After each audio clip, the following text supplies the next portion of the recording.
हिमाचल राजकीय अध्यापक संघ और संयुक्त कर्मचारी महासंघ के प्रदेश अध्यक्ष वीरेंद्र चौहान ने विधानसभा सत्र के दौरान मुख्यमंत्री से मुलाकात की।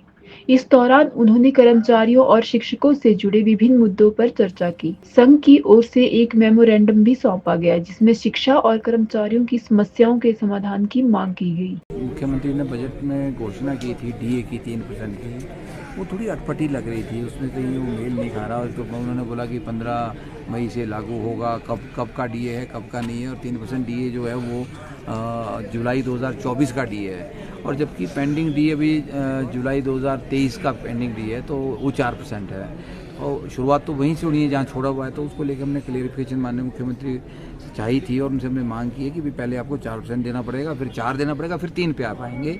ये कुछ व्यवस्था है। और एरियर भी कर्मचारी चाह रहे हैं, दो डीए की किस्तें हुई, उसका एरियर भी नहीं मिला।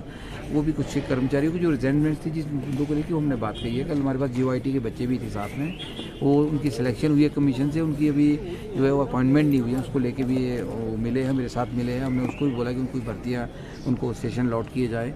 और कुछ मुद्दे थे, शिक्षा विभाग के मुद्दे थे, जैसे डायरेक्टरेट का पुनर्गठन हो रहा है, उसको लेके भी हमने माननीय मुख्यमंत्री से बात की कि भैया आप उसमें आगे बढ़े, पर लेकिन वहाँ पर जो है वो शिक्षा के अंदर ब्यूरोक्रेसी को ना लगाया जाए। उसमें अगर डायरेक्टर जो है वो शिक्षाविद हो, उसमें हमारे जो शिक्षकों के जो पद है डिप्टी डायरेक्टर्स के कुछ और पद जो है वो ख़त्म ना हो, उसमें जो है स्टेक होल्डर को कॉन्फिडेंस में ले और जल्दी इसमें आगे बढ़ने की आवश्यकता है। हालांकि बड़ा अच्छा प्रयास है, शिक्षा गुणवत्ता के लिए बड़ा अच्छा सराहनीय प्रयास है।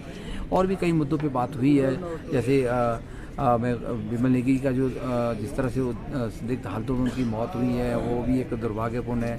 उसके लिए पूरा चर्चा का बाजार है कि इसमें बहुत कुछ इसके पीछे राज है, बहुत कुछ इसके पीछे छिपा है। तो उन सब चीज़ों को लेके भी हम चाहते हैं कि इसमें निष्पक्ष जांच हो, जो बड़े अधिकारी इसके पीछे हैं, जिस तरह से इसको आज देखा जा रहा है, और तो उस सब का खुलासा होना चाहिए। उसमें हाई पावर की जांच हो और दूध का दूध पानी का पानी निकले। मछली पे जब हाथ पड़ेगा तो छोटी मछली अपने आप को पकड़ में आ जाएगी। इस तरफ जरूर ध्यान देने की आवश्यकता है। और पूरा इसका हकीकत क्या है, इसके पीछे क्यों इस तरह का उन्होंने कदम उठाया है, क्योंकि भविष्य में बहुत सारे कर्मचारी और भी परेशान हैं, कई सारी बातें आती है और कर्मचारियों को प्रताड़ित किया जाता है। तो इस तरह से मतलब सबको जीने का अधिकार है, सबको जो है अपनी नौकरी करने का अधिकार है।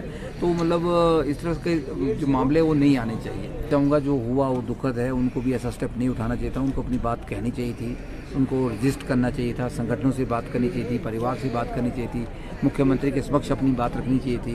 पर वो जो होना था वो हो गया है, उसके ऊपर क्या चर्चा करें अब। लेकिन भविष्य में भी बाकी कर्मचारियों को मैं ये कहना चाहूँगा कि वो अपनी बात को रखे। अपनी बात को रखने का एक डेमोक्रेटिक तरीका है, डेमोक्रेटिक अधिकार है। हालांकि इससे पहले मेरे साथ बहुत कुछ हुआ, बड़ी प्रताड़नाएँ मैंने भी झेली है। मैं तो उसको सर स्वीकार किया और मैं स्ट्रगल किया, फाइट किया, अपनी बात रखता था, मीडिया में खुल के बात करता था।